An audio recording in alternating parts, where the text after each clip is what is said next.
la Iloula de Rabbi Shimon Bar Yochai.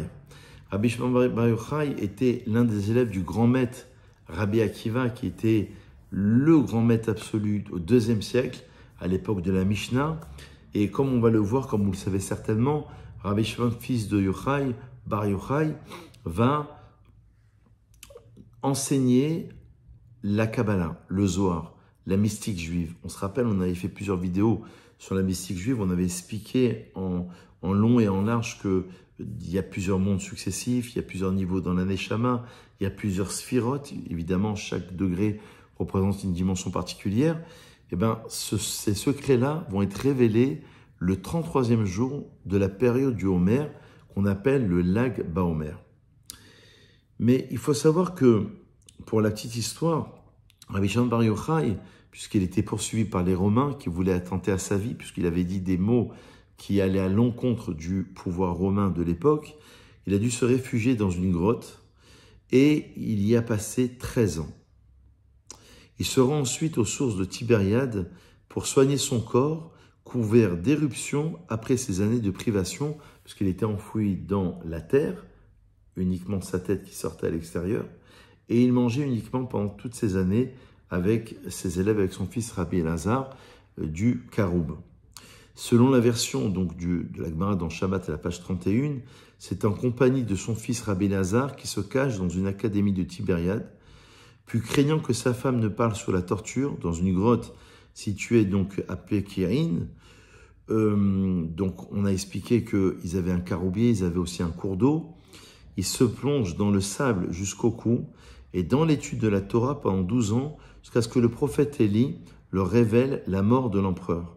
Sortis de la grotte avec un regard ardent, ils y sont promptement renvoyés pendant une année supplémentaire pour avoir détruit la création divine, puisque lorsqu'ils le regardaient, s'ils voyaient quelqu'un travailler par exemple, ils le brûlaient par son simple regard. Donc il va devoir retourner une année, 13e année, pour pouvoir faire la jonction, si on peut s'exprimer ainsi, entre le monde spirituel et le monde matériel. Lorsqu'ils en ressortent, ils sont accueillis par le grand maître qui s'appelait Rabbi Pinchas Ben Yair, lequel va devenir le beau-père de Rabbi Shimon Bar Yochai, qui va le consoler en lui assurant que l'affliction de leur corps n'est que peu de choses en regard des progrès qu'ils ont réalisés dans l'étude de la Torah.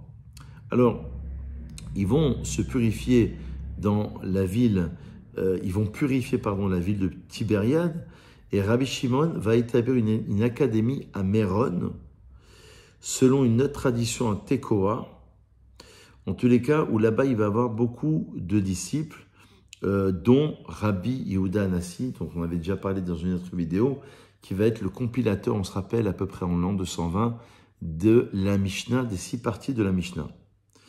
Alors, Rabbi Shimon Bar Yochai, on le connaît comme étant quelqu'un d'exceptionnel, quelqu'un de très assidu dans l'étude. Il va avoir la révélation du prophète Élie, il va révéler, on l'a dit tout à l'heure, les secrets du Zohar, de la Kabbalah.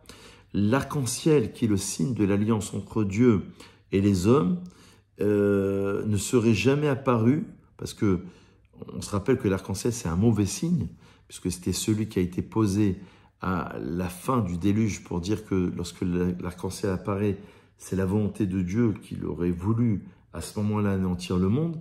Par le simple mérite de Rabbi Shimon Bar Yochai, l'arc-en-ciel n'est jamais apparu de son vivant, et lui-même assure qu'il aurait pu délivrer le monde du jugement divin s'il avait vécu avec son fils à la même époque que le roi Yotam.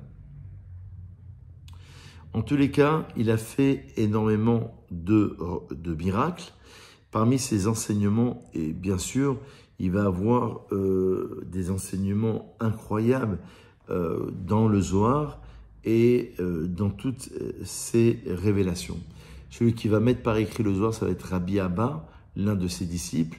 On se rappelle qu'il y aura la Hydra Rabba, la révélation de la Hydra Rabba et de la Hydra Zuta. Respectivement, il y aura 10 élèves et ensuite 3 qui vont disparaître. Il va en rester uniquement que 7. Et ça va former un groupe où, selon le Zohar, chacun va représenter une dimension spirituelle d'une séphira. L'un va être dans l'axe, par exemple, du chesed, de la bonté. L'autre va être dans l'axe de la gvoura, de la rigueur. C'est la raison pour laquelle le jour du lac Baomer, on a pour tradition pas seulement d'allumer du feu, qui représente le feu de l'élévation, du monde matériel au monde spirituel, mais aussi de lire l'Aïdra. C'est très important de lire le Zohar. Vous savez que le Zohar, c'est important de l'avoir à la maison. Vous savez que le Zohar, la lecture du Zohar, permet déjà, une forme de purification de la pièce, de l'endroit dans lequel on vit, ou même, selon le Ramchal, de la ville dans laquelle on vit. D'où l'importance de lire le Zohar, même si on ne comprend pas, les maîtres d'Israël enseignent que notre Neshama saisit la profondeur du Zohar, de la Kabbalah, d'où l'importance d'en avoir un à la maison, de le lire et de pouvoir éventuellement l'enseigner, chacun évidemment à son niveau. Donc voilà la grande révélation de Rabbi Shimon Bar Yochai. La fin de l'histoire, vous la connaissez, c'est que le Zohar va être perdu, entre guillemets, on va perdre sa trace pendant à peu près 10 siècles.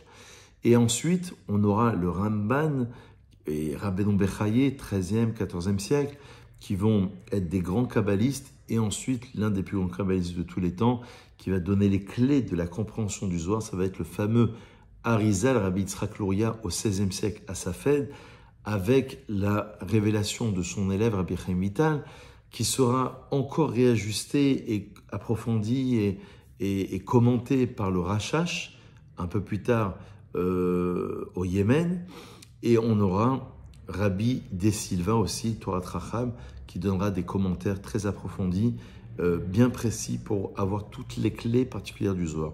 Donc, si vous voulez, ça nous permet de comprendre que ce monde-ci, il y a un aspect superficiel, parfois extérieur, certaines lectures des événements de ce monde-ci, mais lorsqu'on rentre dans le Zohar, on s'aperçoit qu'ils avaient la connaissance de tout, de l'univers, des planètes, de l'homme, des sphérotes, du monde d'après, du monde mystique, véritablement du jardin d'Éden, de tout ce qui se passe, des différents échalot, des différents mondes, des différents palais successifs.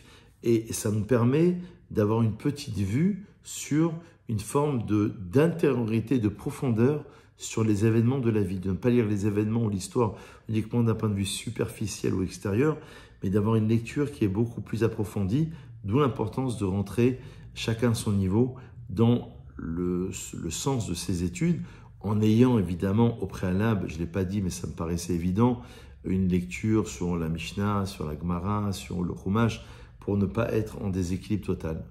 Voilà une petite réflexion sur un des grands maîtres d'Israël qui s'appelait Rabbi Shimon Bar Yochai.